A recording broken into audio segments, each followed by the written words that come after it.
For Vera. Для кого сейчас? Для всех, кто хочет. Everybody, for everybody. Oh no, no, I'm not. For the whole world. Good morning, здравствуйте. Good morning. Nice to meet you. And you? How? To meet you. We met at the airport, did we? We met at Trieste. I remember. Yes. And you speak very good English. Thank you very much. I remember. I'm a member of our router group. I know. So this is all the router group here. This is the router group. Marina, Marina, Irina, Lena with long hair. Lena, Tatiana, Tatiana, and Nina, Iris. And one more. We have one more. All women. All women, yes. All women. The men weren't good enough. Unfortunately. Not. Unfortunately. I don't.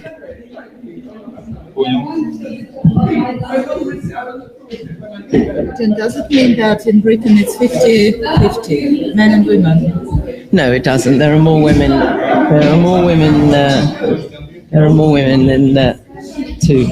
We have some men, but certain sorts of men want to be psychotherapists, I think. But yeah, we have. There's always more. It's always 2/3 to 1/3 or something.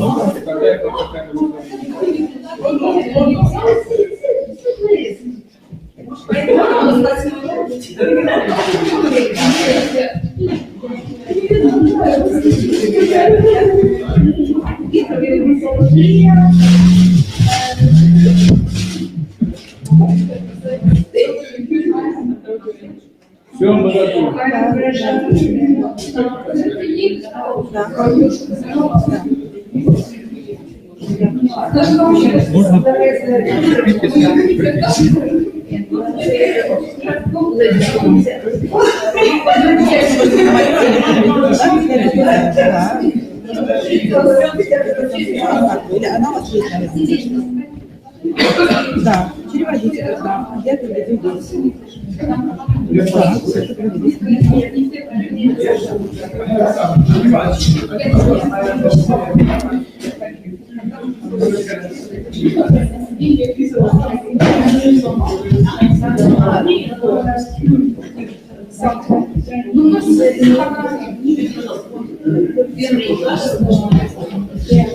Вам нужен вот этот?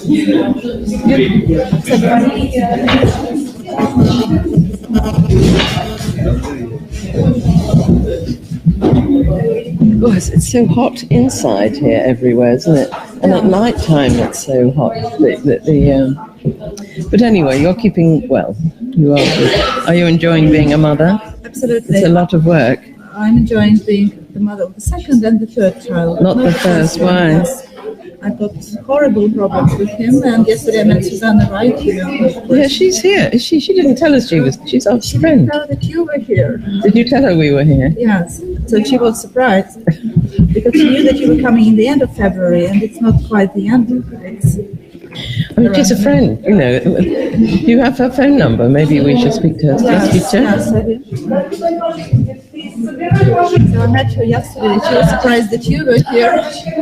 Very surprised. And yes, I asked her what to do with my eldest son. So he is a disaster. How old is he? 8. He's disturbed. But it's not because he's 8. It's always been like that. So it's just not getting better. It was difficult from the start. So camera is greeting you. Hello, Kamarova. You better tell them they've heard this lecture before, I think. Возможно, они уже слышали эту лекцию раньше. Not a problem. And Catherine's lectures. You mean that you traveled that far? We did. We've been to Kemerovo twice. We have a special fondness for them in Kemerovo, you know, and good to try and help them. It is a long way. Is it very different from Petersburg? I've never been there. It's very nice, actually. I mean, you know, it's a small town, mining town originally, but they're a lovely group, you know, and they're it's what, you know, I said to Catherine on the plane, this makes it worthwhile, you know, the travelling, because they want to learn. Places people are not No, not because nobody wants to go there, and we have been twice, 3 times maybe, and they have absolutely wonderful interpreter there too. Good morning.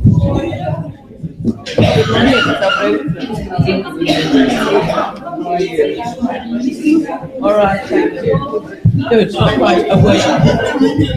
We will. Now listen, do me a favour. I forgot, I left my telephone numbers at home sometimes. I said, Katty, actually, after. I said, you know, by chance, I said my new email address. Have you got her mobile number somewhere?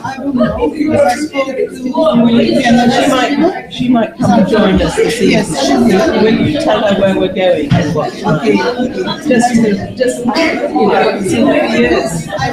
No, you're right. No, she's sitting at the back. She's doing the second lecture.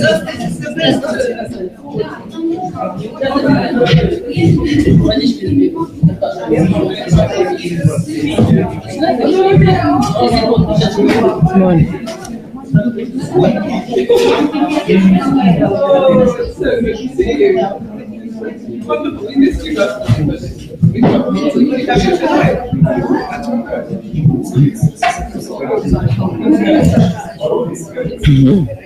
So we'll see how much. We have an hour and a half. We should start.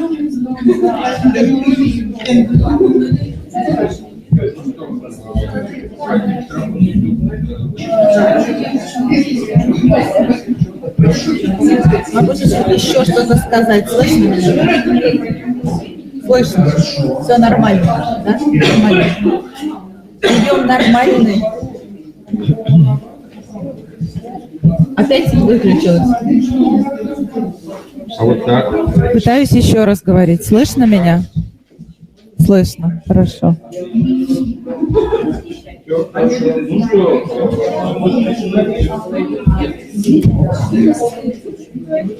Have you interpreted for this group before? Maybe not all these people, but yes. Recently, a guy from Finland came, Giorgio Tricarico, yes, I know an Italian guy, so I interpreted for him twice. And also some other events. I just don't remember all the faces.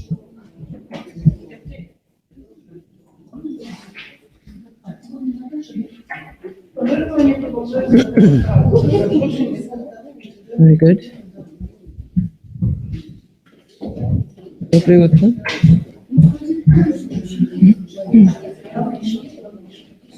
So is Susanna working here then? This time, no. She just loves the place.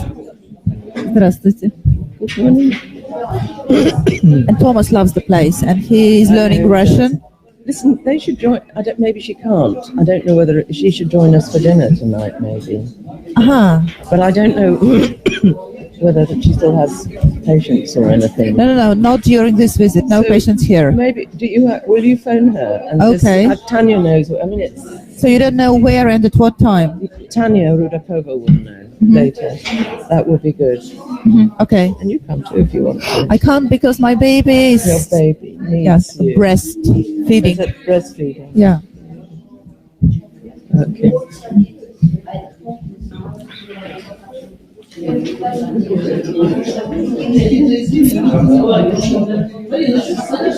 So we should start. Okay.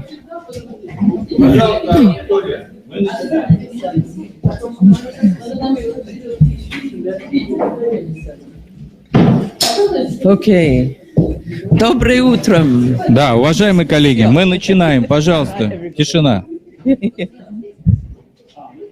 Я приветствую. Пожалуйста, тишина. Угу. Я приветствую всех. Доброе утро. Сейчас мы начнем с семинара, который будет проводить Джейн Винер. Это наш просто замечательный друг. Такой старый и закадычный. Это наш учитель, и мы всегда очень рады видеть у нас в гостях Джейн Винер. Я надеюсь, что что наша техника будет работать хорошо, и сейчас аудитория успокоится, все очень живые, тут люди все собрались, вот, они выспались, им хорошо. И поэтому давайте начнем. Okay, спасибо, Larry. Thank you.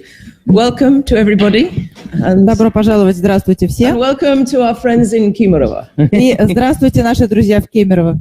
And they have heard this lecture already. Они уже слышали эту лекцию раньше в Кемерово.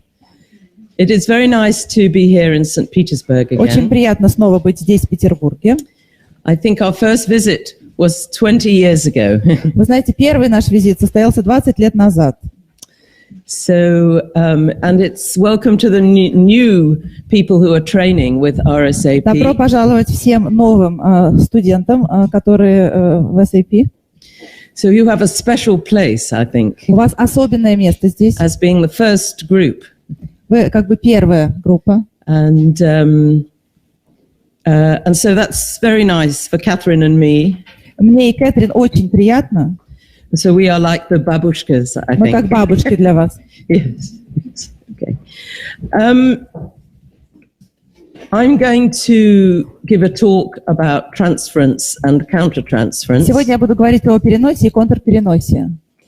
I sent to Katya a chapter from a book here. Я посылала Кате мне, то есть статью из своей книги. Which is called, no, this is, yeah, it's called Working in and with Transference. Она называется «Работать в переносе и с переносом». And I can leave this with you. It is in English. Она на английском языке, но если хотите, я могу ее оставить. But I also have a book on transference which has been translated into Russian. Но у меня есть целая книга, посвященная переносу, которая была переведена на русский язык. And that has all my ideas И about там transference. описаны все мои идеи, которые у меня есть касательно переноса и контрпереноса. Okay. But I am going to do more of a spontaneous talk today. Но сегодня я буду говорить скорее спонтанно. And please do interrupt me if you have any questions. Пожалуйста, если у вас есть какие-то вопросы, вы можете меня останавливать и задавать вопросы. So I think the first thing I would like to say is I don't think you can be an analyst without understanding something about the nature of transference and countertransference. Я думаю, что быть аналитиком невозможно, если вы не понимаете природу переноса и контрпереноса. Можно перебить. Ревность. Друзья из Казахстана и из Самары тоже хотят передать привет и услышать ответный. Friends from Kazakhstan. Сиблинги. Из Кемерово были, а Казахстан, а Самара. So Samara, у нас вся Россия. Oh, I'm sorry. Извините, пожалуйста. И Казахстан. Who I also know very well. Ну вот сейчас они успокоятся. И Самаре, конечно, я с ними, к сожалению, не готова. Простите, что я с вами не поздоровалась. Я не осознавала даже, как много нас там слушает. Все, они улыбаются. Все спокойно. They're smiling, it's all right. They're smiling, it's okay. Very good. Поехали дальше. So we have a big audience today. Таким образом, сегодня у нас довольно большая аудитория. Okay. Where I trained in London, в Лондоне, где я проходила свое обучение, which you might is broadly called the developmental school in analytical psychology. Это называлось школа развития в аналитической психологии.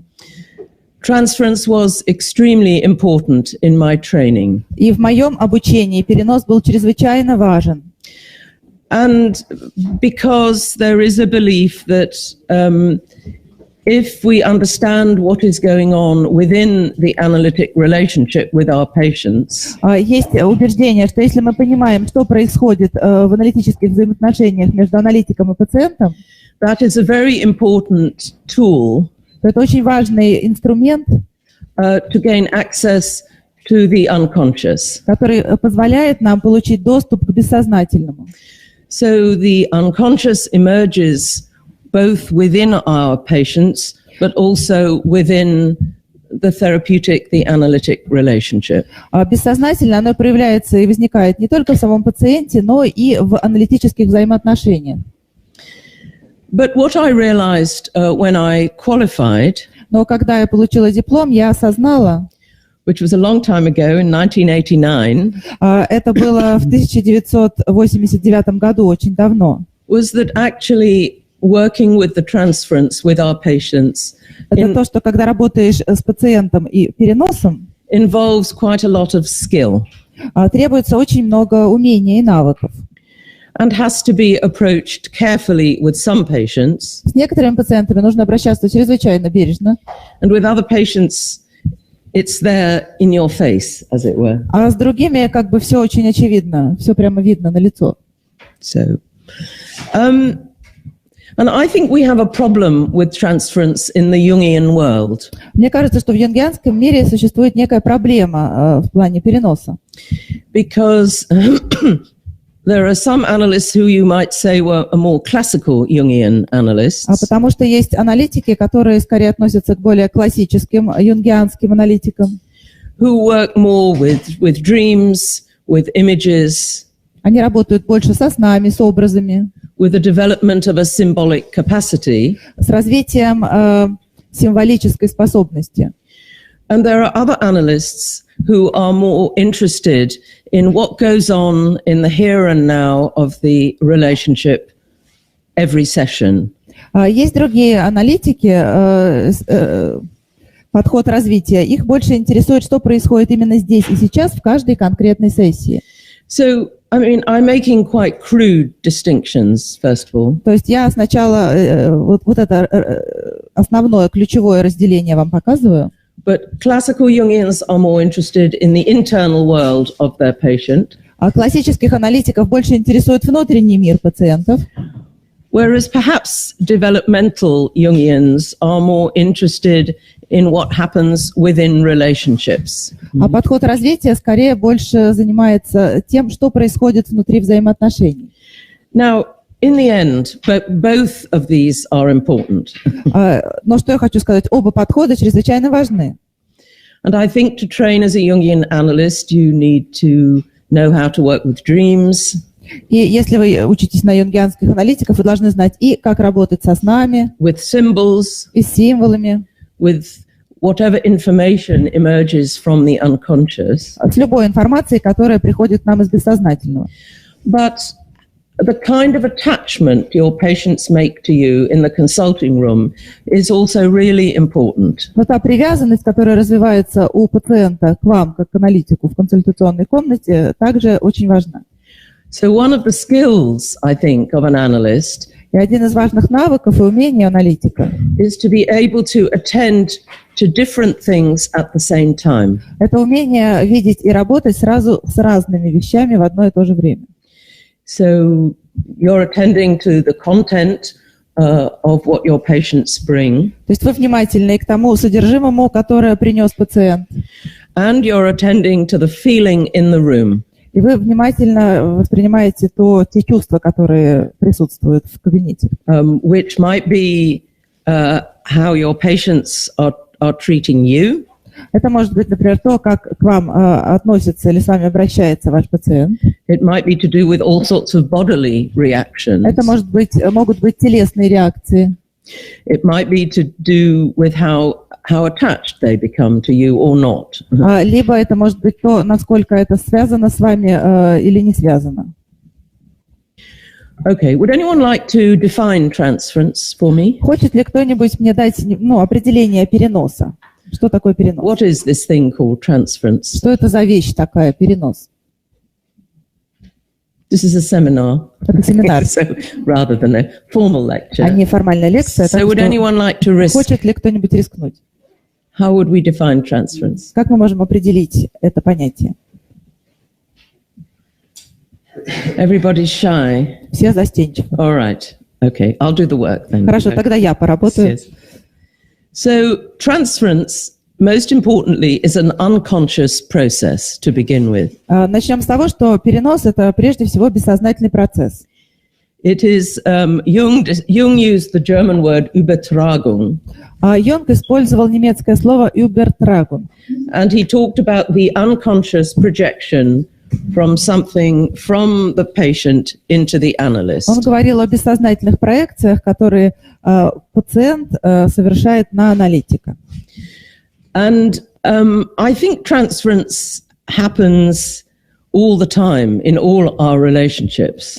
Я полагаю, что перенос имеет место всегда и в любых наших взаимоотношениях. So you have transferences to me У as a вас есть перенос visiting. на меня, как на приехавшего I may remind you of somebody, специалиста. Может быть, я на кого-то похожа. a good figure, a bad figure. Какой-то хороший человек из вашей жизни или плохой. And of course, you know, I will have transferences to all of you. И у меня, конечно, тоже есть перенос на всех вас. But it starts off unconsciously. That's Но the начинается это point. все бессознательно. Это But the важно. hope will be during analysis, during therapy, that it will become a tool to help the patient understand more about themselves. Но наша задача и надежда заключается в том, что в процессе анализа при помощи переноса пациент сможет больше понять самого себя.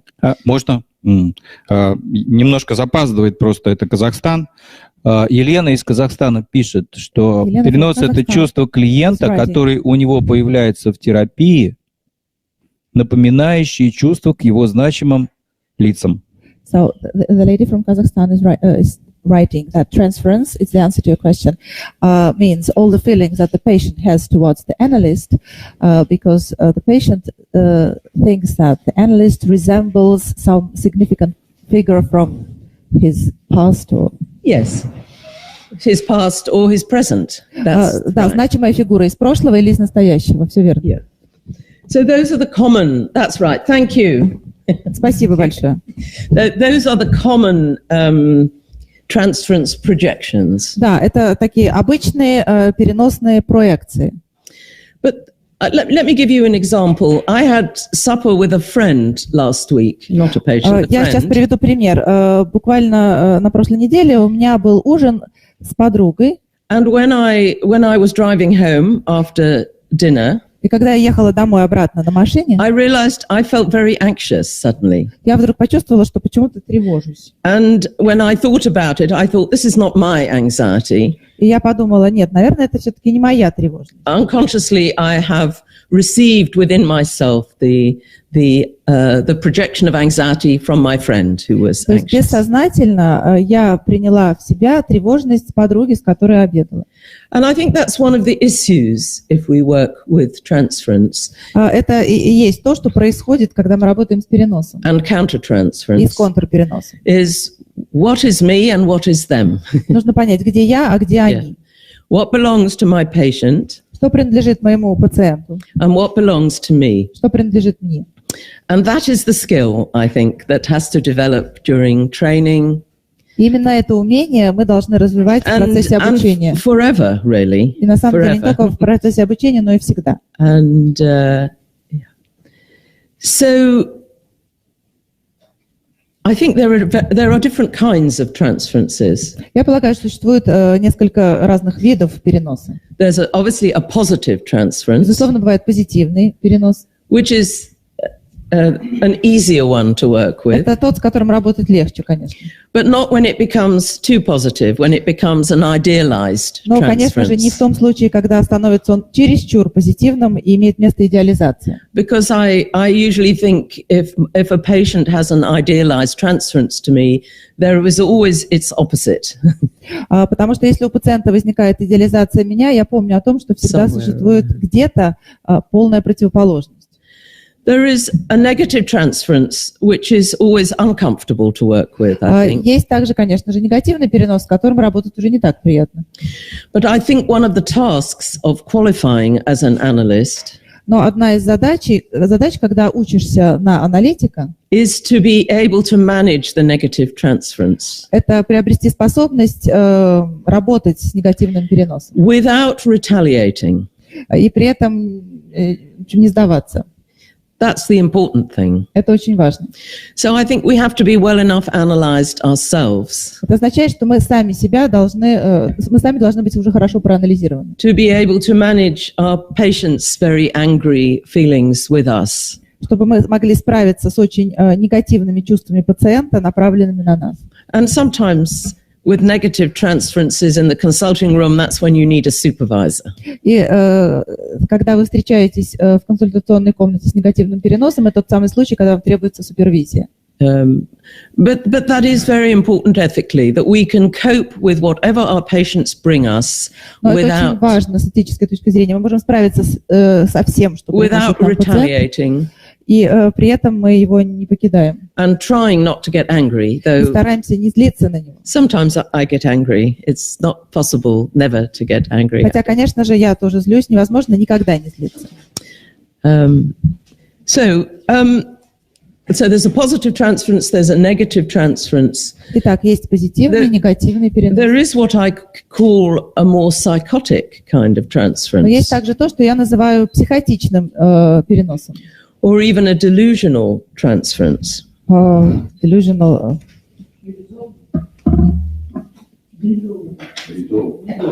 Да. And that is when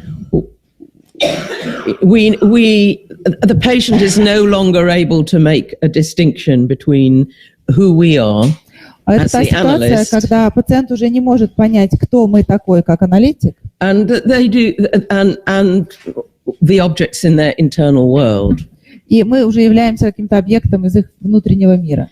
And those, of course, can be very difficult. И с этим бывает очень сложно работать. I had a patient who would constantly telephone me and leave messages on my answer machine. У меня был пациент, который постоянно звонил и оставлял на автоответчике сообщения. I have a colleague where a patient would stalk them. Do you know what that means? Stalk. You follow them everywhere. I mean, Или у моей коллеги был пациент, который ее постоянно преследовал. STALK. Don't worry. It doesn't matter. It doesn't matter. But sometimes you get these very powerful transferences. Иногда действительно встречаешься с таким очень сильным переносом. Where you may have to take action on occasion. Но иногда предпринимаешь какие-то действия. Stalk, подкрадываться. Yeah. Okay. So I think transference is actually a special clinical manifestation of what goes on in all normal relationships. То есть перенос – это клиническое проявление того, что на самом деле происходит во всех нормальных человеческих взаимоотношениях. But the thing is, it's not a good idea to interpret the transference with our friends and with our family. That's a bad idea. На самом деле, пытаться все время интерпретировать переносы, которые имеют место с нашими друзьями или в семье, это не очень хорошая идея. But of course, with our patients, we do. Но с пациентами мы это делаем. So I think the question arises is why is there so much ambivalence about transference in the Jungian world? Но вопрос встает следующий: почему же именно в юнгианском мире такое неоднозначное отношение к переносу? And I think the reason for that is that Jung himself was extremely ambivalent about transference. Причина, в частности, заключается в том, что у Юнга у самого было весьма неоднозначное отношение к переносу. When you read volume 16 of Если Jung, вы читаете, например, 16-й том which Юнга, contains all his main writings about the в котором transference, содержатся все основные его работы, посвященные переносу, he changes his mind even in the same paper. He says things which are not consistent. Даже когда он внутри одной и той же статьи пишет, что такое перенос, он противоречит сам себе, то есть он непоследователен.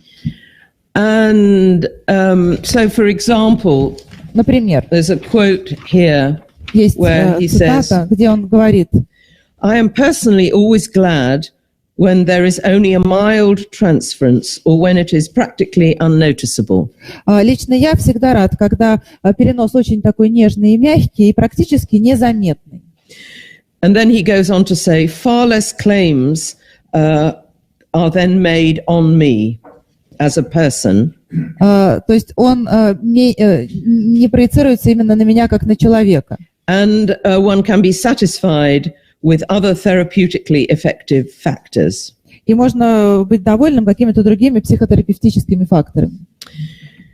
So he didn't like powerful transferences onto him. Ему не нравилось, когда на него происходил сильный перенос. I think Jung was much happier working at a bit more of a distance, working with dreams, symbolic material. Гораздо приятнее было работать более дистантно, работать с символическим материалом, с нами. And what people said was when people came to work with Jung and they had a powerful transference, he would refer them on to Tony Wolff. Когда приходили пациенты, у них был слишком сильный перенос, Юнг переправлял их к Тони Вульфу. Yes. So why is that, one might think? Можно подумать, а почему же это так?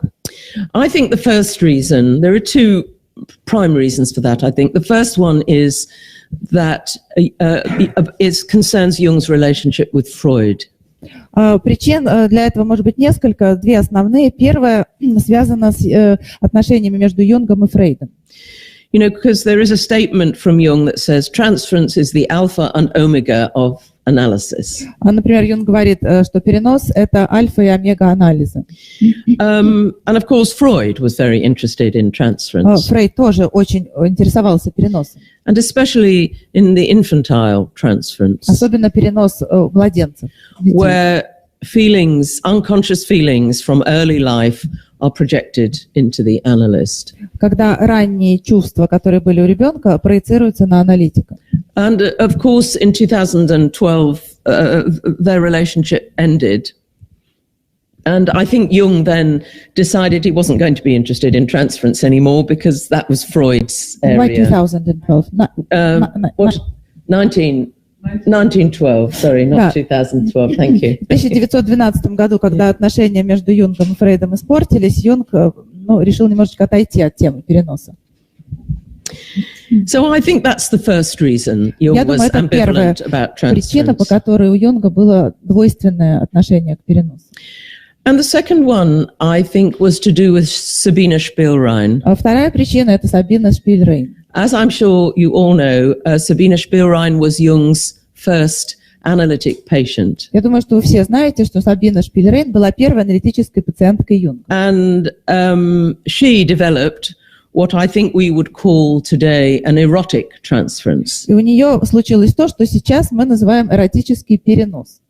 And in fact, that's another kind of transference. Это еще один вид переноса. Which you may come across in the consulting room. С которым, возможно, вы сталкивались в консультационной комнате. And I usually like to make a distinction between the erotic transference and what I call the eroticized transference. Но я люблю еще разделять эротический перенос и такой слегка эротизированный перенос. But I'll come back to explain. I'll tell you about that in a moment. Об этом я позже немножечко расскажу.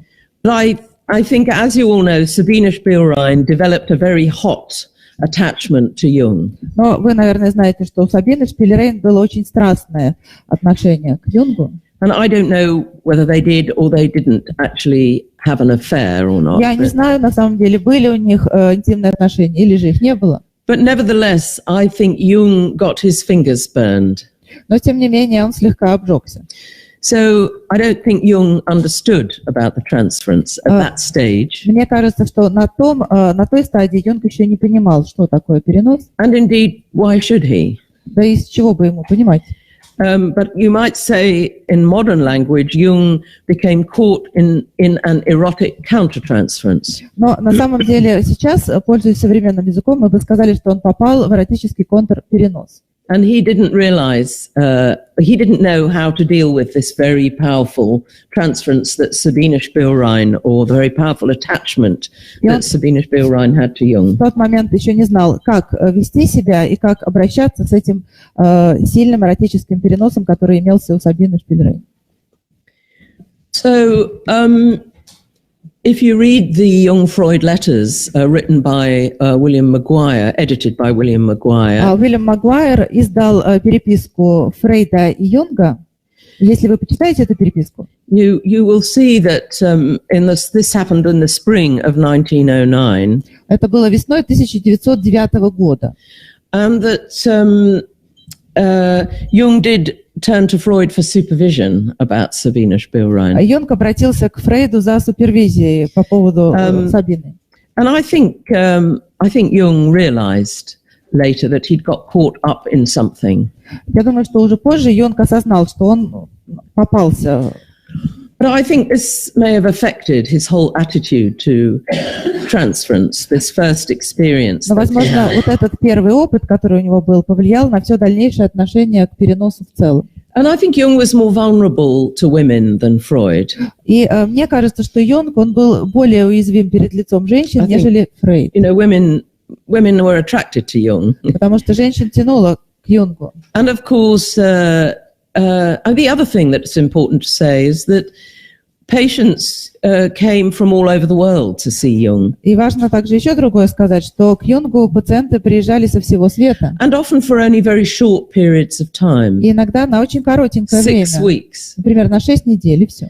You know, whereas now we see patients for many years sometimes. В то время как сейчас мы иногда по много лет работаем с одним пациентом. And in London we work with our patients several times a week. В Лондоне мы с пациентами работаем несколько раз в неделю. You know, so we work. You can't not work with transference. Поэтому невозможно не поработать с переносом. So I think there are two things. If you use the couch for analysis, I think that will probably foster transference projections. Тут есть еще два момента. Если, например, вы работаете с кушеткой, пациент лежит на кушетке, это может способствовать переносу.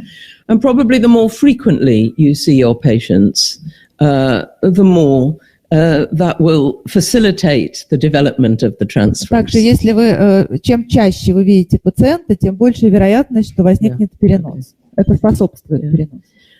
Before we go on, I wanted to tell you about the distinction I made between the erotic transference and the erotized Прежде чем мы продолжим, я хотела еще раз вернуться к тому, что я подразумеваю под эротическим переносом и эротизированным. With some patients that we see, I think the development of an erotic transference can be a very helpful development. С некоторыми пациентами возникновение эротического переноса может даже очень помочь в работе. If we have patients that have great difficulty with intimate relationships, например, если у нас пациент, которому сложно устанавливать близкие отношения, if within the analysis there is the development of an erotic transference, таким образом, если вдруг в анализе возникает эротический перенос, it's a life force, it's a positive life это что-то force. Позитивное, это жизненная сила. If you can learn to have loving feelings for your analyst, если пациент научился испытывать любящие чувства хотя бы к аналитику, then hopefully you can learn to have loving feelings in your relationships outside тогда есть надежда, analysis. что он испытает такие же любящие чувства и за пределами анализа. An erotized transference or an eroticized transference is something different. Эротизированный перенос – это немножечко другая вещь. This occurs when patients try to sexualize the relationship with the analyst. Это происходит тогда, когда пациент пытается сексуализировать взаимоотношения с аналитиком. And it's usually a defense. Обычно это защита. It's usually a need to have excitement in the relationship as a defense against some painful area. Это потребность испытать какое-то возбуждение для того, чтобы защититься от какой-то болезненной области. Those can be difficult. И с этим может быть довольно трудно работать. Okay. So, going back to Jung's legacy about transference. Итак, давайте вернемся к наследию, оставленному Юнгом касательно переноса. I think it left a divided Jungian world. Это он нам оставил разделенный юнгианский мир. And that's still the case today. Это все еще так и сегодня. Because there are some people that are more interested in relating and some people that are more interested in creating. А по-прежнему некоторых людей больше интересуют отношения, а других творение, творчество. But I think you need to know about both. Но вы должны знать и про то, и про другое. And some of you may find yourselves preferring a more classical approach Кому-то из вас покажется ближе классический to подход, analysis with your patients. и вы будете его использовать в анализе со своими пациентами. But in your careers, you will always get patients who have powerful transferences to you. Но в вашей карьере с вами вы всегда будете встречать пациентов, у которых будет сильный перенос на вас. And if you're not aware of them, Если вы не будете это отслеживать и знать, or you don't find a way of working with them, или вы не будете знать, как работать с you know, ними, you could be in trouble у with вас your... могут возникнуть проблемы. Yeah. So, I'm interested in both, really. Меня на самом деле интересуют оба подхода. But my own training privileged the transference, privileged working in the analytic relationship. Но когда я обучалась, то акцент основной делался на аналитические отношения. And of course I'm interested in dreams, Конечно, я интересуюсь снами, in the collective unconscious, коллективным бессознательным, and in symbols символами, when they emerge. когда они возникают. So my idea when I wrote the book on transference was to try to bridge these two approaches, the classical and the developmental. Когда я писала мою книгу, посвященную переносу, я пыталась как бы наладить мост между двумя подходами, классическим и подходом развития. And for those, I was influenced by two papers written 50 years apart in the Journal of Analytical Psychology. И на меня оказали большое влияние две статьи, которые были опубликованы где-то лет 50 назад в журнале аналитической психологии. One was by Alfred Plaut. Альфред Плаут, это один из авторов. Yeah. And he talked about the importance of trust in the analytic relationship. Он писал о том, как необходимо доверие в аналитических взаимоотношениях. And that it was through trust that an imaginative capacity could then develop. Именно через доверие могут способности и воображение начать работать в нашем пациенте. And the other article was written by Gustav Bovensiepen, who you might have come across, who's a German developmental Jungian analyst. Второй автор Густав Бувензипер, он придерживается подхода развития, это немецкий автор.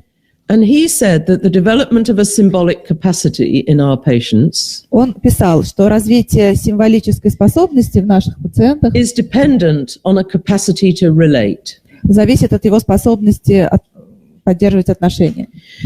And I think that's my main point about trying to develop a Jungian approach to transference. Это основная идея, которую я поддерживаю в попытках придерживаться юнгианского подхода к переносу. And that's to say that certainly with, some patients come to us and they cannot symbolize. Вы знаете, некоторые пациенты приходят к нам и не могут они символизировать. They don't bring dreams. Они не приносят снов. Or they're very ill. Или они очень больны. And therefore, that capacity only develops through the relationship with you. И эта способность, то есть переносить сны и так далее, развивается только в процессе взаимоотношения с вами, как с аналитиком.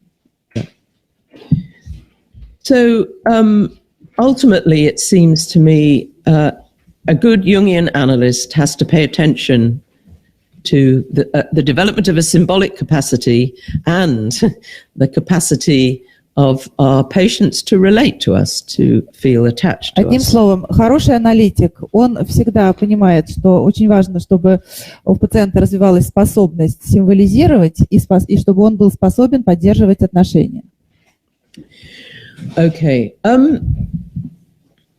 I wanted to say a little bit now about some conceptual confusions about transference. Сейчас я бы хотела поговорить немножечко о тех противоречиях концептуальных, которые имеются в области переноса. And then a couple of clinical controversies. А потом приведу несколько клинических примеров.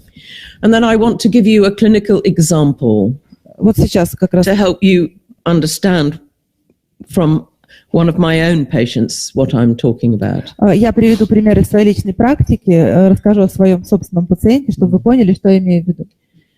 But first of all, a central distinction that I make is between working in the transference and working with the transference. Самое ключевое отличие, которое я до вас хочу донести, работать можно в переносе или работать можно с переносом. And if you're going to go away with one thing today, that's the thing I would like you to go away with.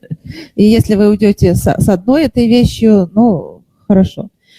And what I mean by working in the transference, что я имею в виду, когда я говорю работать в переносе? Is that whether we like it or not, there is always an unconscious transference process going on in the consulting room. Независимо от того, нравится нам или нет, когда происходит в консультационной комнате работа, всегда имеет место перенос.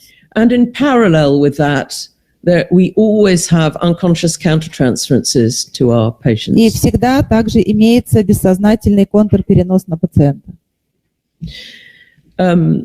So we are always working in the transference. Таким образом, мы всегда работаем в переносе. There's always something live in the room from moment to moment that involves us both as two people. Это что-то такое живое, что вовлекает нас обоих, двоих людей, которые находятся в комнате. But the question remains, when do we and when do we not actually make a transference interpretation? Но вопрос в том, когда стоит, а когда не стоит интерпретировать перенос. And that's what I call working with the transference. И вот это я уже называю работа с переносом.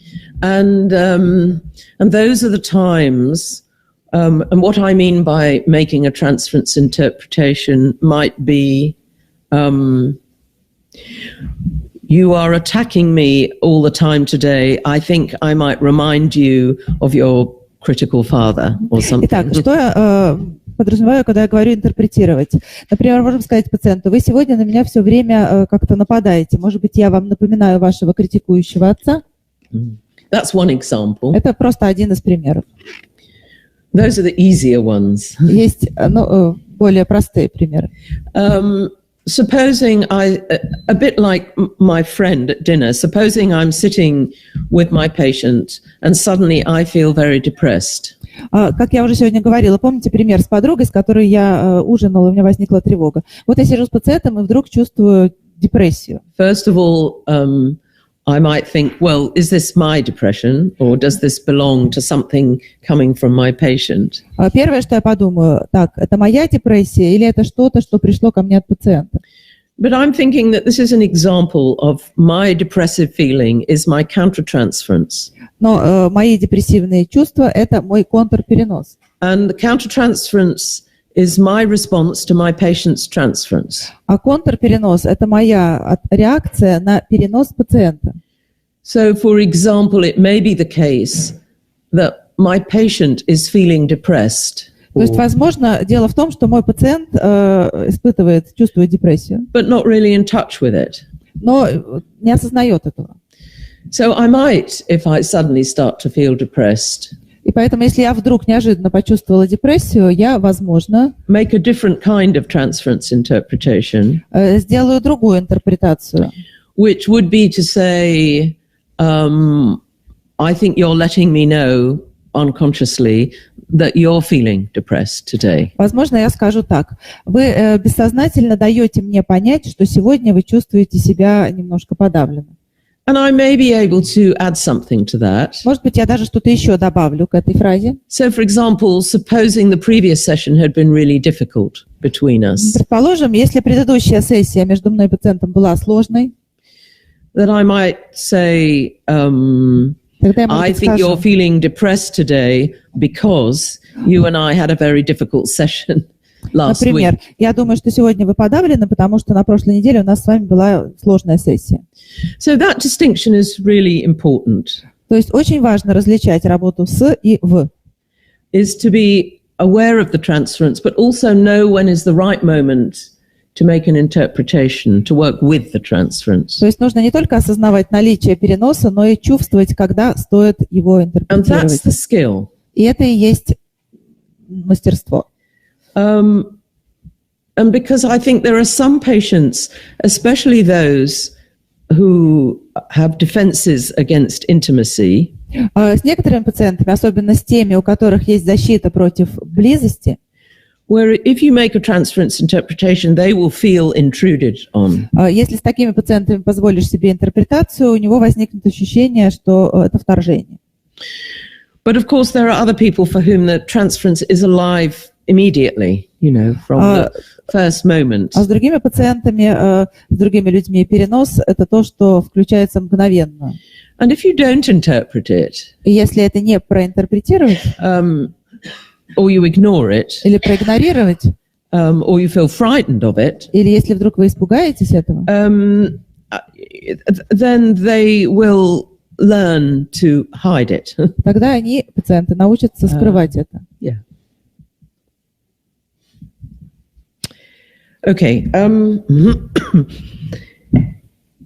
I think there are some conceptual muddles in the field of transference. На самом деле есть некоторая концептуальная путаница в плане переноса. The first is that I think Jung always used the word transference in a very vague and general way. Во-первых, Юнг всегда использовал слово перенос в каком-то таком очень размытом, смутном, расплывчатом виде. And he didn't give us the long and detailed clinical case studies that Freud gave us. И он не оставил нам, в отличие от Фрейда, никаких подробных описаний клинических случаев. The second problem, and I certainly feel we face this in London, was that we borrow a lot of theory from psychoanalysis. А вторая проблема, во всяком случае в Лондоне это точно очень актуально, мы слишком много идей заимствуем из психоанализа. But I think there's a problem about that because they don't always fit together very well. Но я здесь вижу проблемы, потому что юнгианство и фрейдизм, они не всегда очень хорошо как-то комбинируются. Because I think Jung and Freud had very different models of the unconscious. У Юнга и Фрейда были совершенно разные модели бессознательного.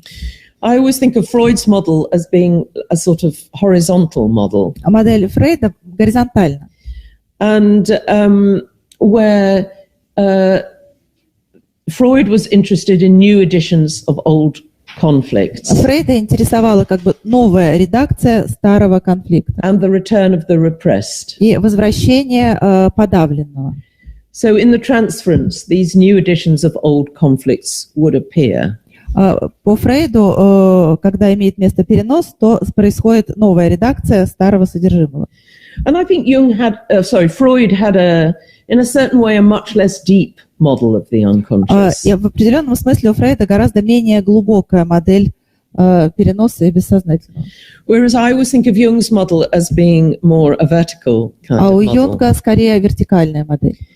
And Jung was much more interested in not what was repressed, but what was not yet known. И Юнга интересовало не столько то, что подавлено, сколько то, что пока еще неизвестно, неизведано. And I think he had a much larger, sort of deeper model of the более unconscious. Глубокая модель бессознательного. And Jung was more interested in the unrepressed, not in the repressed. Юнга скорее интересовало не то, что подавлено, а то, что не подавлено. So I think we have a problem sometimes. Поэтому иногда возникает проблема. When we try to conflate two models which are different. Когда мы пытаемся объединить две модели, которые совершенно различны. And a third sort of theoretical or conceptual confusion for me И есть еще третья несостыковочка теоретического is that свойства. Jung made a distinction between the personal transference and the archetypal Юнг transference. различал персональный перенос и архетипический перенос. Now, I have never really been able to puzzle out the difference. Я, на самом деле, мне никогда не удавалось точно распознать разницу. The personal transference, in a way, is easy. Персональный перенос в каком-то You know, смысле that all our простой. patients bring to analysis aspects of their own personal experience and family, which get projected into the analyst. Каждый наш пациент приносит что-то из своей жизни, рассказывает нам что-то, приносит из своей семьи и проецирует это на аналитика. But what is the archetypal transference? А что же такое архетипический перенос? I think Jung had an idea that you work with a patient for a while and then all the personal stuff is dealt with. Юнг видел это так. То есть он какое-то время работает с пациентом, и вскоре весь персональный материал уже проработан. And then you're left with the archetypal transference. И вот тогда-то начинается архетипический перенос. I know what Jung said about it. He said that these are transferences which come from the structure of the psyche itself. Я знаю, что Юнг об этом писал. Он писал, что это то, что происходит из самой структуры психики.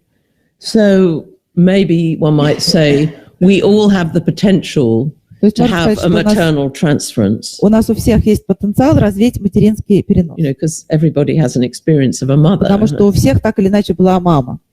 But I don't think it works like that. Но мне кажется, что это работает не так. I mean, I don't think the personal ever goes away. Я не думаю, что персональное, личное когда-нибудь уходит совсем. And I think Jung liked to get the personal out of the way. А Юнг как бы очень любил, когда персональное освобождает дорогу для чего-то But I другого. don't think analysis develops in stages in the way that Jung seems to imply that it does. Мне кажется, что анализ происходит не по тем стадиям, как это видел Юнг.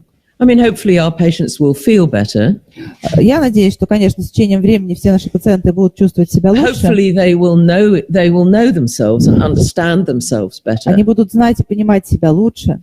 They will understand their sensitive spots, their Они complexes. почувствуют или узнают свои комплексы и чувствительные и слабые места. And hopefully that will give them better resources when they don't work with us anymore. Даст им лучшие ресурсы. But I think Jung has some idea that the transference resolves itself. Но Юнгу казалось, что перенос сам себя разрешает. And Joseph Henderson, the American analyst, talked about the analysis then develops into a symbolic friendship. Хэдисон, американский аналитик, писал, что тогда у нас получается аналитическая дружба.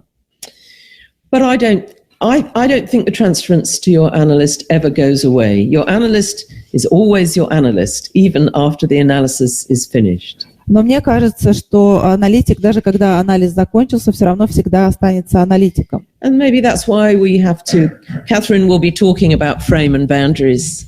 Кстати, Кэтрин чуть позже сегодня будет говорить о рамках и границах. And maybe it is to be said that even when the analysis is finished.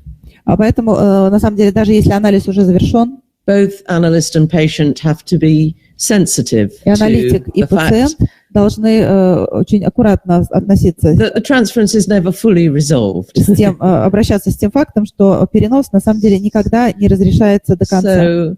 And that's especially so when это в особенности верно, when you train, когда учишься. And this was true for me. You know, I trained in the same society as my analyst was a member. Во всяком случае, для меня это было верно. Я проходила обучение в том же обществе, в котором мой аналитик, членом которого был мой аналитик. And the same is true here, I'm sure. И я уверен, что здесь то же самое происходит. But both as a patient and as the analyst, one has to be respectful, I think, of the fact that the transference never fully resolves itself. Ну и когда мы являемся пациентом, и когда мы уже являемся аналитиком, мы должны помнить про тот факт, что перенос никогда не прекращается. And I think that's because the relationship of analysis is a unique one.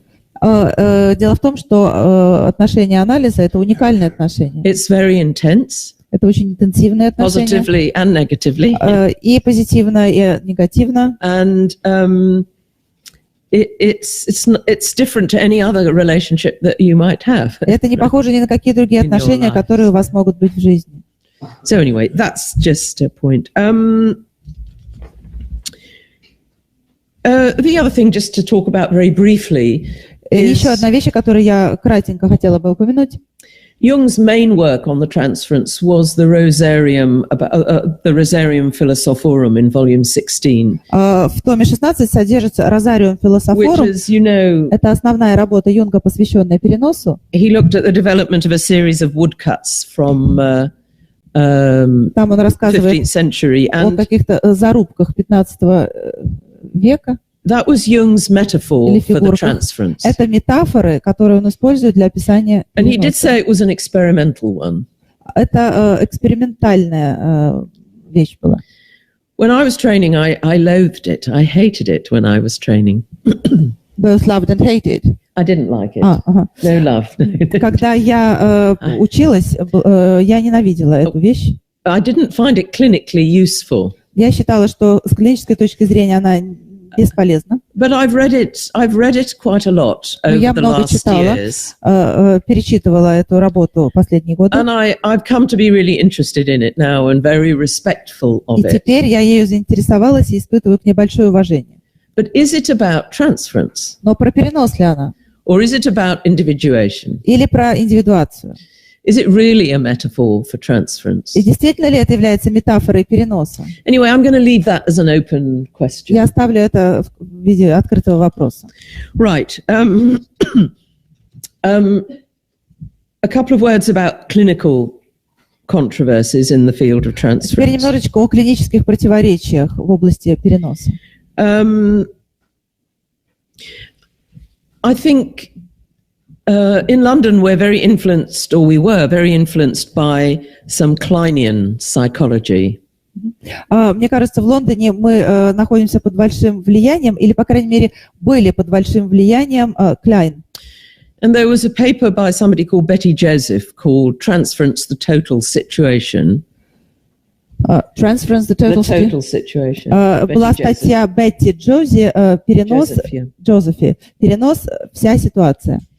And this was a seminal paper 20 years ago in London. Эта статья произвела фурор 20 лет назад в Лондоне. Because she said that every single comment the patient makes is about the transference to the analyst, more or less. Она говорила, что любая фраза, которую произносит пациент, это перенос на аналитика.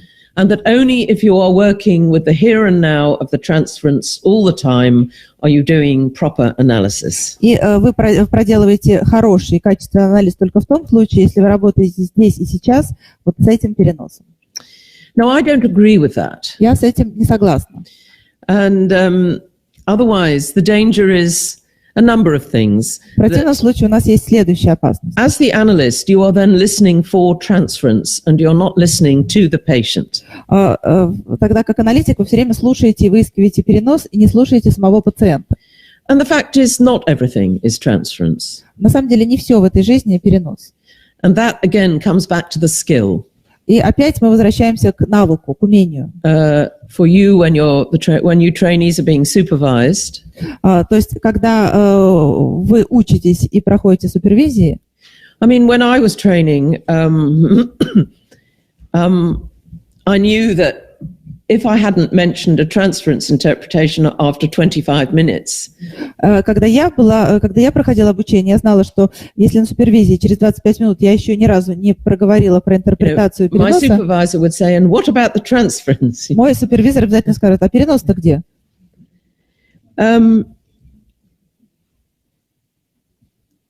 It's a question of the skill and subtlety of when we make transference interpretations. Здесь очень важно быть опытным и чувствовать, в какой момент стоит начинать интерпретировать перенос. It is possible to take up everything our patient brings as if it's referring to you. Конечно, можно решить, что все, что приносит мне пациент, я буду принимать лично, как перенос на меня. I think we become like robots. Тогда мы превращаемся в переносных роботов. Usually, I look where the energy is in the room. Обычно я пытаюсь почувствовать, где находится энергия в данный момент. So if I have a male patient, если у меня пациент-мужчина, who is being extremely critical of his wife, который очень критично относится к своей жене, I stay with that. Я хорошо, я буду с этим. That's where the energy is. Потому что энергия находится в данный момент именно там.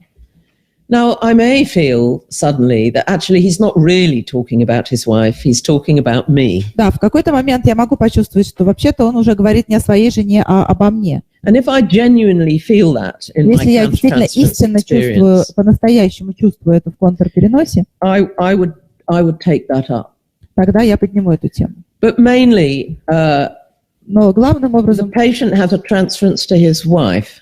У пациента есть перенос на его and жену. Therefore, I work with the energy of wherever the transference happens to be to start with. С энергией в том месте, в котором она находится. Okay, so not everything is transference. Итак, не все в этом мире есть перенос. But transference is always there. Но перенос всегда есть. A paradoxical statement I'm Это making. парадоксальное утверждение, которое я сейчас делаю. Yeah.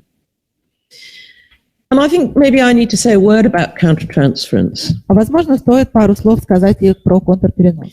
And it's worth saying that, you know, when Freud and Jung began to work, both transference and countertransference were thought to be things that got in the way of treatment. На самом деле, когда Юнг и Фрейд только начинали работать, они полагали, что и перенос, и контрперенос – это то, что стоит на пути исцеления. And of course, in 100 years, that's completely changed. За 100 последующих лет мнение полностью поменялось. That transference and also the analyst countertransference are now felt to be an extremely important tool of our work. Сейчас как перенос, так и контрперенос являются очень важными инструментами в аналитической работе. I prefer to have a definition of countertransference Я that's quite предпочитаю specific, довольно специфичное определение контрпереноса. which is countertransference is the analyst's response to the patient's transference. Контрперенос аналитика – это его реакция на перенос пациента. And of course, to begin with, that also can be unconscious. И начнем с того, что этот процесс тоже может быть бессознательным. No, I think Jung really was the first person to discover the countertransference. Я думаю, что Юнг, наверное, был первым человеком, который обнаружил контрперенос. I mean, he's never acknowledged to have done that. Но и он никогда не признал, что он это сделал. But actually, he, with all the things you will have read about analyst and patient are both involved in the process and both had changed. Но много... He read. Jung said that. Да, но он говорил, что я много читал про пациента, аналитика, пациента, все, что имеет место между ними. Yeah. So the interest in countertransference came after the Second World War. Интерес к контрпереносу возник после Второй мировой войны. And I think that's probably because analysts were so affected Возможно, это случилось потому, что аналитики были by the many patients that came for analysis in the early 50s. Оказались под воздействием большого количества пациентов, которые у них появились в начале 50-х годов. With their war experiences. С военным опытом.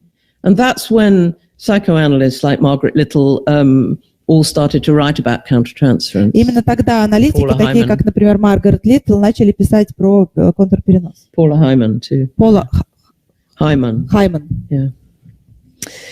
So anyway, I think transference is in everything.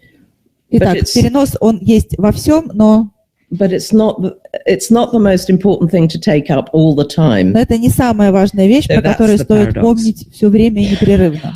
Okay, I think I'm going to give you a short clinical example. Сейчас я хочу привести небольшой, короткий клинический пример. And then we'll have about 15 minutes for questions. А потом оставлю 15 минут на ваши вопросы. Are you concentrating still? Вы все еще сконцентрированы? Okay, good. Michael, this is in my book as well, but I have пример также приведен в моей книге, тем не менее я его сейчас зачитаю. Michael is a man in his mid-30s. Майкл – это мужчина, где-то 35 лет. Who was referred to me by a male colleague who moved out of London. Мне сказали, что это мужчина-коллега, который уехал из Лондона, и так его мне как бы порекомендовали. He's a very intelligent man. Он очень умный мужчина. He's a doctor. Врач. And he works in an intensive care unit. Он работает в реанимации. Where he has to make very difficult triage decisions about patients. Ему приходится принимать очень быстрые и очень ответственные решения касательно жизни пациентов. He does not find personal relationships easy. Он находит личные взаимоотношения сложными. And he lives alone. Живет один. On the edges, as he put it. На грани, как он это описывает. In a world that is always within his own control. В мире, который всегда находится у него под контролем. Where he doesn't risk feeling threatened or losing his identity. Он никогда не теряет свою идентичность и не допускает угрозы чувствам. He's a gay man, he's homosexual. Он гомосексуалист. But he hasn't been in a relationship for several years. Но уже несколько лет у него не было никаких отношений. And he said when he gets into a relationship, he gets much too sensitive and easily hurt. Он сказал, что когда у него есть отношения, его легче ранить, и он более уязвим и чувствителен. So you might say he has narcissistic problems, То есть можно сказать, что у него есть нарциссические проблемы и поврежденность. So he's quite isolated. Он достаточно изолирован. But also quite creative. Но также достаточно креативен. He was doing an open university course in psychology. Например, он проходил психологию в открытом университете, играет на пианино. And he has had some vague idea of training to be a И также у него были мысли, не пройти ли тренинг. He's the youngest of 3 children. Он младший из 3 детей в And he семье, thinks he was an accident. и он думает, что он случайно родился. And he was severely bullied when he was a И child когда он был маленьким, над ним все издевались. by his older brother, Издевался старший брат. and felt his parents did not protect him. А родители, по его мнению, его не защищали. He has a difficult relationship with his mother, У него были сложные отношения с мамой. who he has to keep at a distance. Who kept whom? He has to keep his mother at a distance. В общем, она держала его на расстоянии.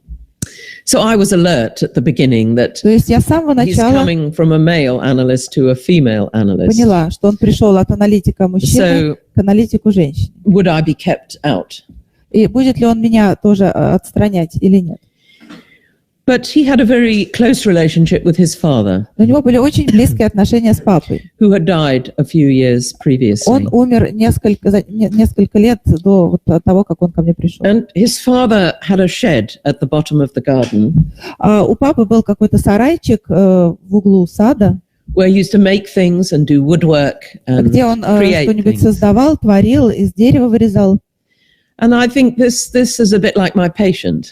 Это похоже на моего пациента. Psychologically, he lives in a shed at the bottom of the garden Психологически он сам живет в этом сарайчике или в навесе on his где-то own в углу сада, сам по себе один, with mother away. а мама где-то далеко.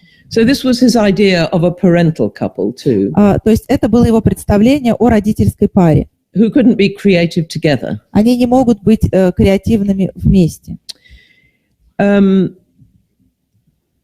So I like Michael. He's an attractive man. He's Мне warm. нравится Майкл, он привлекательный, он такой теплый.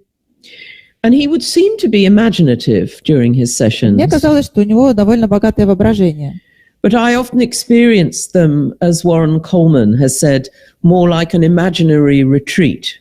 Уоррен Коман, правда, описывал такого рода работу воображения как убежище. That I often felt he was talking to himself and not talking to me. Очень часто мне казалось, что он говорит сам с собой, а не со мной. And a lot of the time I felt rather stupid. I couldn't understand what he was talking И about. очень часто я чувствовала себя дурой, потому что не понимала, о чем он мне говорит.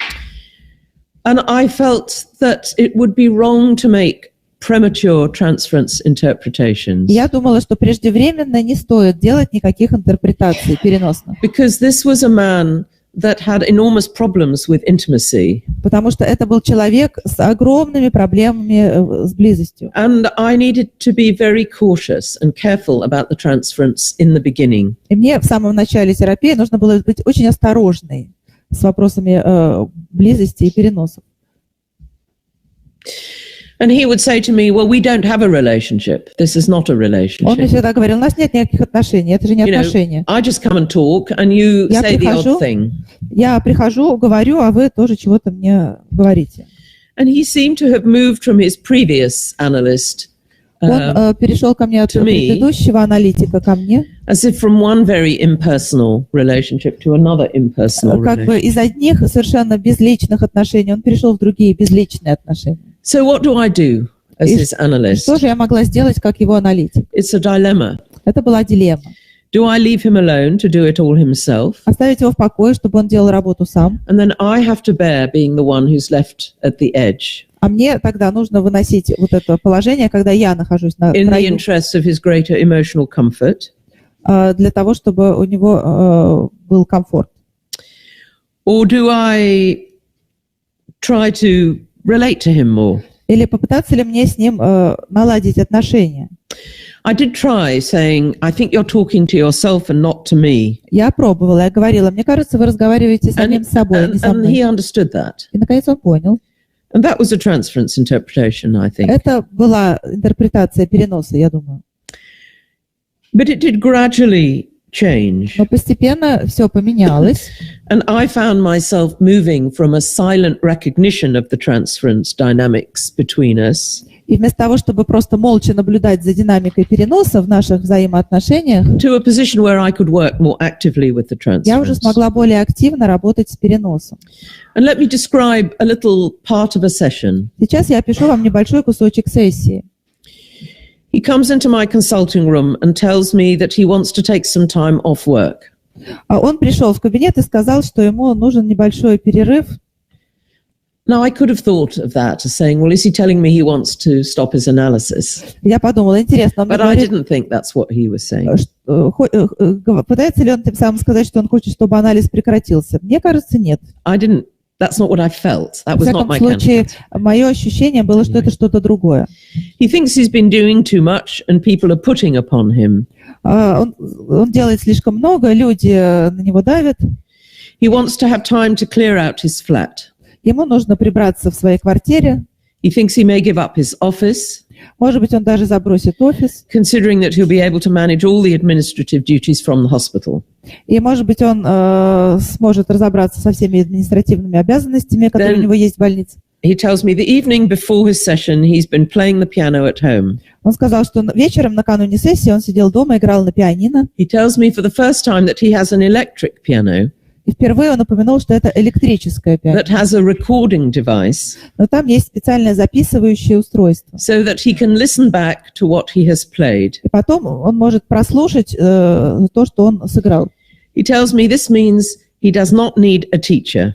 Он сказал, это означает, что мне не нужен учитель. He has been playing a Chopin nocturne. Он играл ноктюрн Шопена. I made a transfer. This is when I did make a transference И вот interpretation. тут я позволила себе сделать интерпретацию.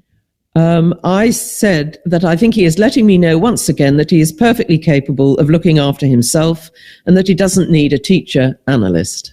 Я сказала, тем самым вы говорите мне, что вы вполне в полной мере способны позаботиться о себе самостоятельно, и вам не нужен So that's a учитель-аналитик. transference interpretation. Это была интерпретация Which переноса.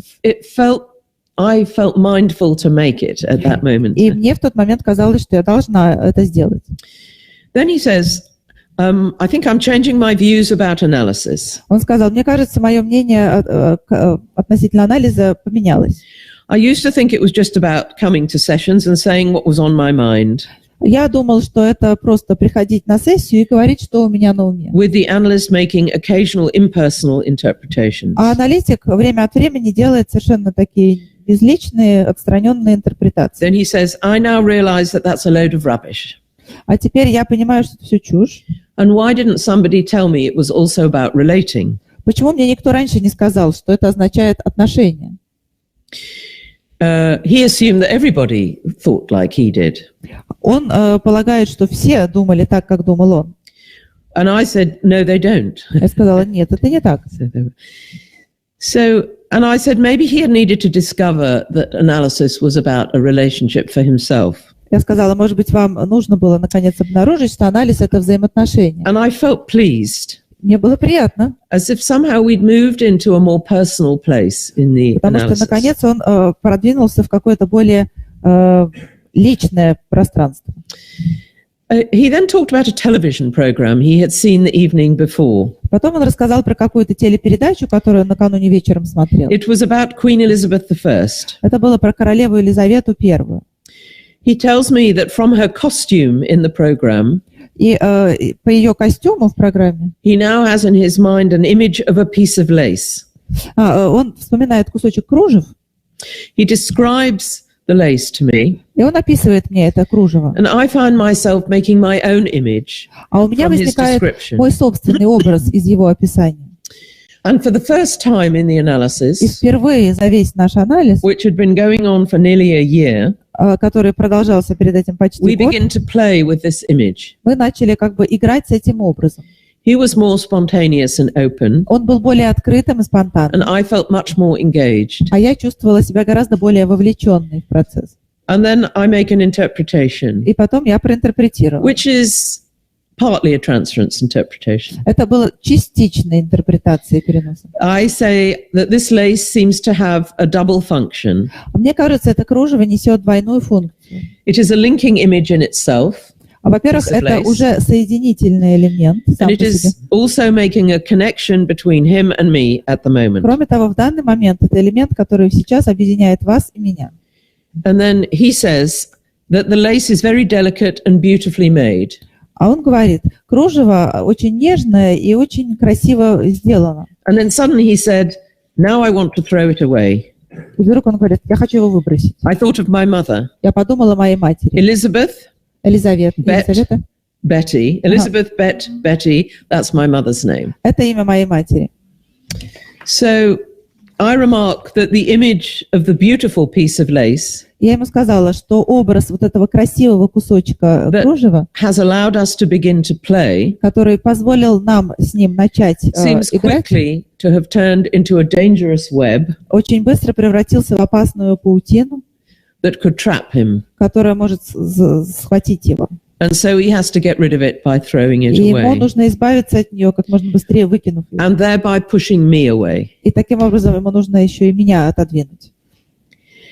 And then I wonder, have I gone too far too quickly?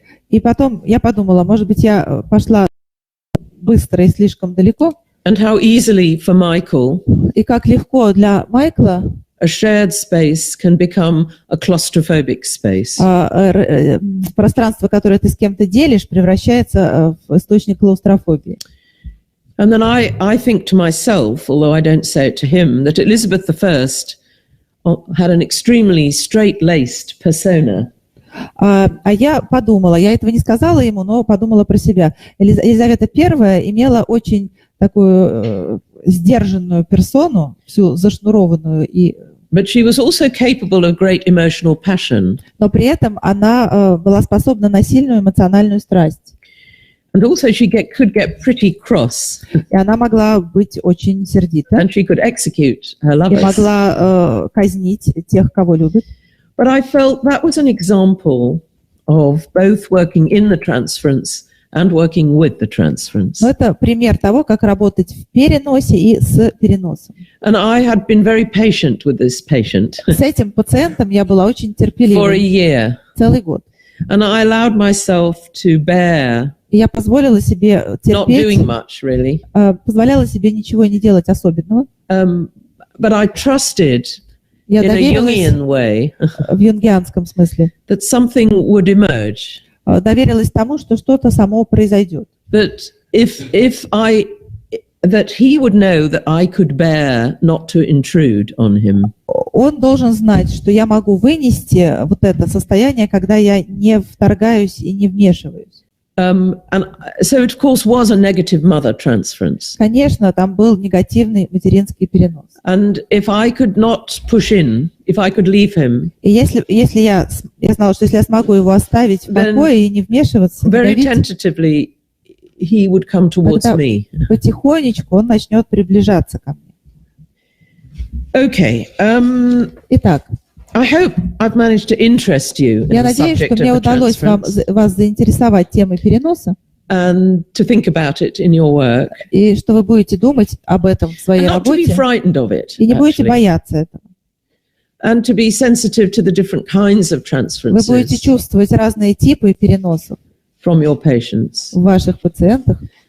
And yeah, we can just talk about dreams and images and symbols and Мы можем get very говорить о excited снах, together. символах и так далее. Нам будет интересно вместе.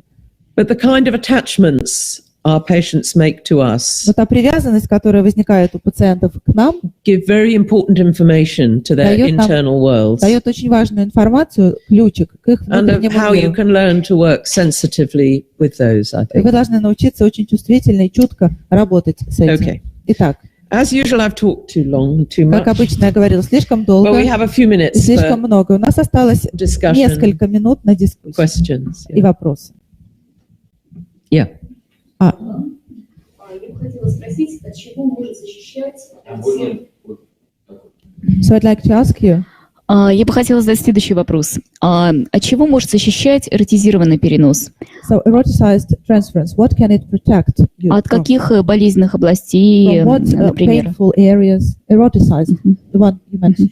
Yes. Well, usually the eroticized transference is a need that some patients have always to find excitement. Первое, пациенту всегда нужно чувствовать возбуждение. And excitement is a way of Возбуждение then это avoiding depression, usually. Способ избегать депрессии, как правило, Emptiness, пустоты, painfulness. боли. And sometimes it's for patients who are seductive, Это очень часто бывает с пациентом достаточно таким соблазнительным. which is also, I think, then a narcissistic issue. Но здесь также и нарциссический момент. But, yeah.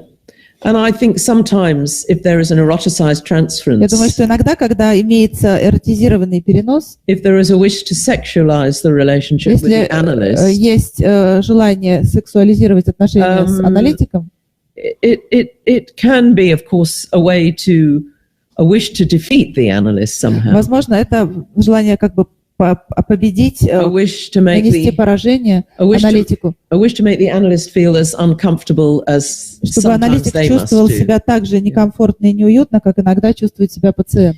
But usually, Но I do обычно think я думаю, что it's fears of depression and pain это that are скорее often страх behind депрессии и боли, которые за этим прячутся. when relationships are always sexualized, Это, including with the analyst. Yeah. если всегда отношения сексуализируются, в том числе с аналитиком, And that's different это from депрессия и боль. something that I think of as the erotic, Это уже формирует which is эротическое. more about discovering a capacity to love. Нет, эротическое – это попытка найти в себе способность любить. The erotic, yes. Эротическое. And to experience desire, И вообще испытать желание. to experience desire that has a good, yeah. Почувствовать хорошее желание.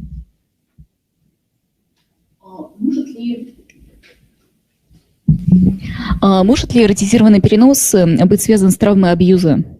Can eroticized transference be the result of abuse? И то, что происходит в переносе, может быть воспроизведением этой травмы. What's going on in transference is the result of the trauma. It can be. Да, это возможно. It can be, but it isn't always, Но but это it не can be. всегда так. Yeah, because I think patients that have been sexually abused Потому что те пациенты, которые испытали can learn how сексуальное to насилие, могут do that. научиться, как это делается. But then for that kind of patient, Но для таких пациентов, how do you distinguish between the erotic and the erotized? так, как же разделить эротический и эротизированный? Very difficult. Это сложно. Есть вопрос, я отвечаю за чат, да? Елена из Казахстана спрашивает, есть ли типология переноса для подростков и детей, или психология, или типология, озвученная вами, будет подходить и для этой категории пациентов? So, is there a specific classification for teenagers and children, or the classification which you offered is unique for adults, children, infants, everyone? In terms of different kinds of transference, does she mean? Она имеет в виду разные виды переноса. Yes. Yes, I don't think I would divide it up. Я не думаю, что я бы стала разделять. I think you do get what I would call is infantile transference. Да, есть такая вещь, как детский перенос, инфантильный. So, for example, I had a patient who had a very, very deprived early life. Например, у меня был пациент или пациентка с очень депривированной ранней жизнью. She was brought up in India. Ее воспитали в Индии. With different ayahs. Ayahs, I don't know. Those were the няньки? Substitute mothers, ayahs. Да, с какими-то воспитательницами, нянями. Her mother died when she was 3. Ее мама умерла, когда ей было 3 года. And her father sent the 2 children to. И отец отправил. The father died as well. Both parents Папа died. тоже умер на самом деле. And she got in touch with these very, very early infantile feelings. И у нее были вот эти ранние детские чувства. In the consulting room. В консультационной комнате. And that was a patient where I have a rug, I have a couch, у меня есть коврик, у меня есть кушетка. And the transference was then a very strong, in a way, a positive maternal transference. Перенос был очень сильный материнский позитивный full of перенос. longing Но там for было очень something she много didn't have. желания, потребности, стремления к тому, чего у нее не было. And so for many sessions, at the beginning of the session, I would put my rug over her. И в течение многих сессий я как бы сверху на нее I didn't touch her. Клала, но я не прикасалась к ней. But I've only done that once in my professional life. Только один раз я это сделала в своей профессиональной жизни. But it was as if she had no skin. У меня было чувство, что нет кожи. So that was an infantile. I would say that was absolutely about infancy. Но это то, что связано с ранним детством. Adolescent transferences Что касается подростков, are often where the patient acts out. там очень часто отыгрывание и плохое всякое поведение. I have one of those at the moment, У меня сейчас есть один такой пациент, which is challenging. который все время мне создает сложности, Yeah. проверяет меня. But I think you still get positive, negative, erotic transference, all of those. Все равно имеет место и позитивный, и негативный, и эротический перенос. But of course, you do think of the stage of development of your patient in the analysis. Но в анализе вы всегда должны помнить, на какой стадии вы находитесь. I hope that answered. Я надеюсь, что это ответило на вопрос. Yeah. Прошу прощения. Замечталась. Вот мне кажется, ну вот в моей работе я бы еще выделила соматический контрперенос как отдельный вид. It seems to me there is one specific somatic countertransference. И мне вот очень интересно было бы услышать ваш комментарий, почему иногда, например, с одним пациентом именно соматический контрперенос, да, как-то вот более сильный, а с другим какой-то другой. And with other patients, some other kind of transference.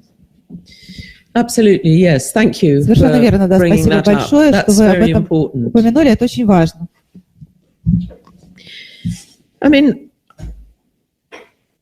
I think you would think about that as you would think about any other transference experience. Ну, я думаю, что об этом можно думать, как и о любом другом переносном переживании. I mean, the most common ones, I think, are feeling very anxious. Некоторые, например, все время очень тревожны. Sometimes when I feel very hungry, иногда я почему-то чувствую себя очень голодной. I have to go and eat biscuits Мне after нужно the съесть session. печеньку после сессии.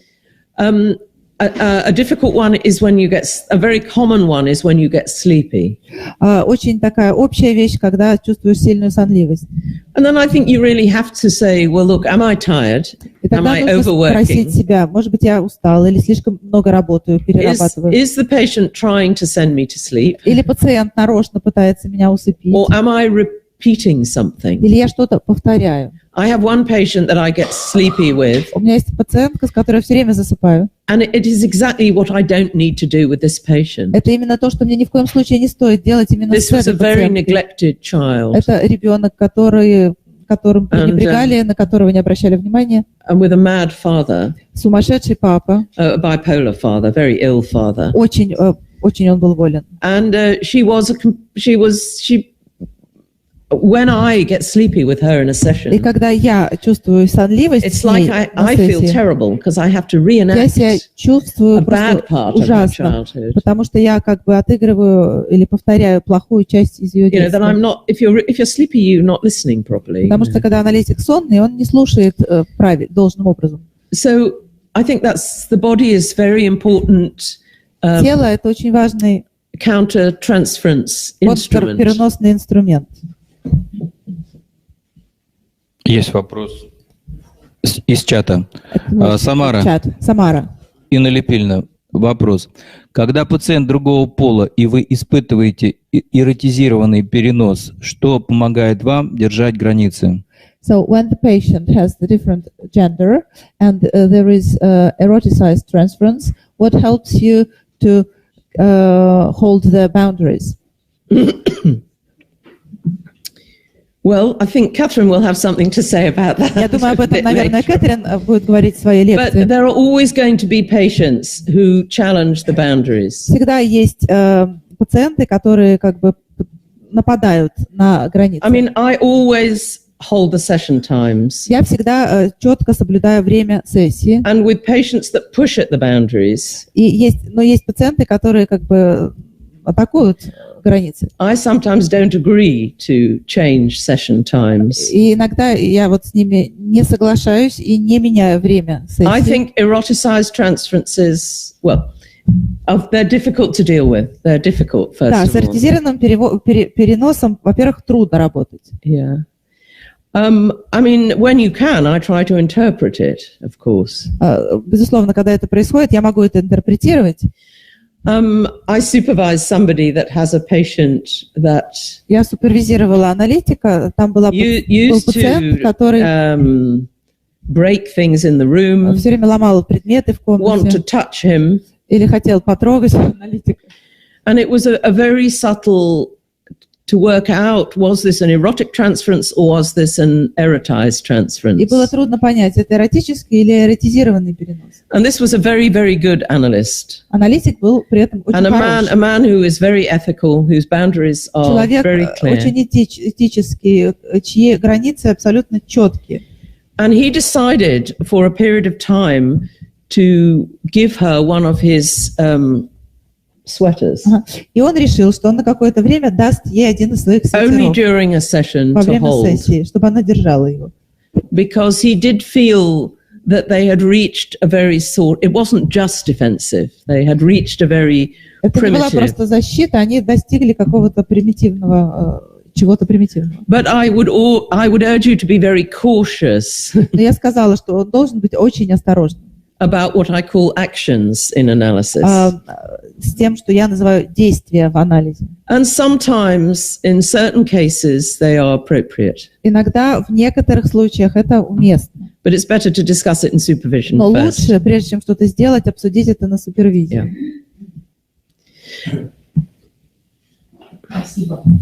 Thank you. Okay, time to stop. Thank you. Спасибо большое. Давайте сделаем